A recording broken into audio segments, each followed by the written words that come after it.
வெற்றி சோகமா இருக்கத பார்த்து, இப்ப எதுக்கு மூஞ்ச தொங்க போட்டுக்கிட்டு இருக்கேன்னு கேட்டா, நேத்து ஐசு கிட்ட பேசலாம்னு போனேன். அந்த விக்கி பையன் நடுவுல வந்து ஓவரா சீன போட்டான்.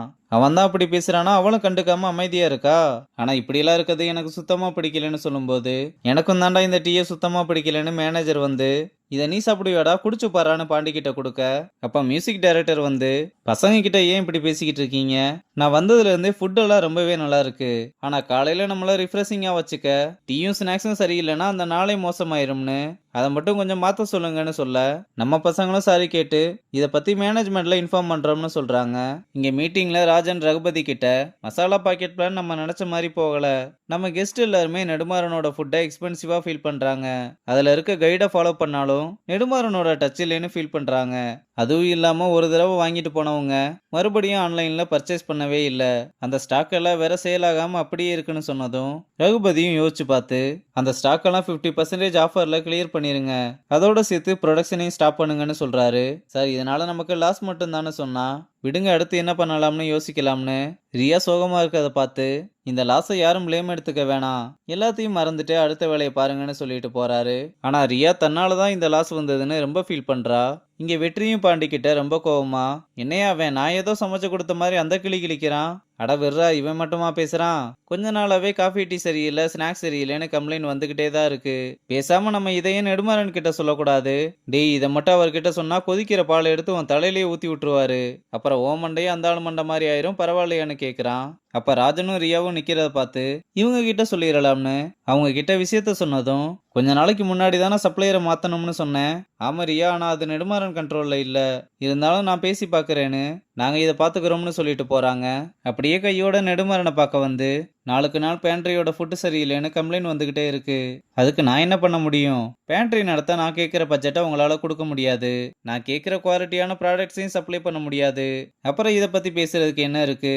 ஒன்று நீங்கள் உட்காந்து யோசிச்சு நல்ல ஐடியாவை எக்ஸிக்யூட் பண்ணுங்க, இல்லை நல்லா யோசிக்கிற ஆளை பக்கத்தில் வச்சு பேண்ட்ரி ரன் பண்ணுங்கன்னு. என்னால் அதை பண்ண முடியாதுன்னு சொல்லிடுறாரு. இங்கே ஐசுவும் வேணியும் ஆர்டர் எடுக்கிறதுக்காக சிபுவோட ரூமுக்கு வர, அவர் ஒரு சாங்கை கேட்டு ஃபோனில், இந்த பாட்டோட டியூன் கரெக்டாக வரணும்னா ஸ்ருதி கிளியராக இருக்கணும், அந்த ஃபீலை இந்த சிங்கரால் கொடுக்கவே முடியல, தயவு செஞ்சு ஒரு நல்ல சிங்கரை பிடிங்க, பேமெண்ட்டை பற்றியெல்லாம் கவலைப்படாதீங்க, எனக்கு தேவையானது அந்த வாய்ஸ்ன்னு சொல்லிட்டு காலை கட் பண்ணதும் நம்ம பசங்க நிக்கிறத பார்த்து, சாரி நீங்க இருக்கிறத கவனிக்கல, ரொம்ப நேரமா வெயிட் பண்ண வச்சுட்டேனா?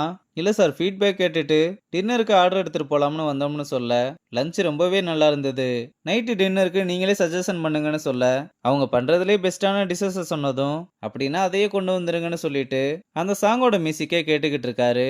ஐசுவும் அதை கேட்டுக்கிட்டே வெளியே வரும்போது அந்த மியூசிக்கே ஹம்மிங் பண்ணிக்கிட்டே வர, ஏய் நீ பாடுறது செம்மையா இருக்குடி, அந்த மியூசிக் டைரக்டர் கேட்ட மாதிரி இருக்குன்னு சொன்னா, அவர் சொன்னதை நோட் பண்ணிட்டேல வா போலாம்னு சொல்றா.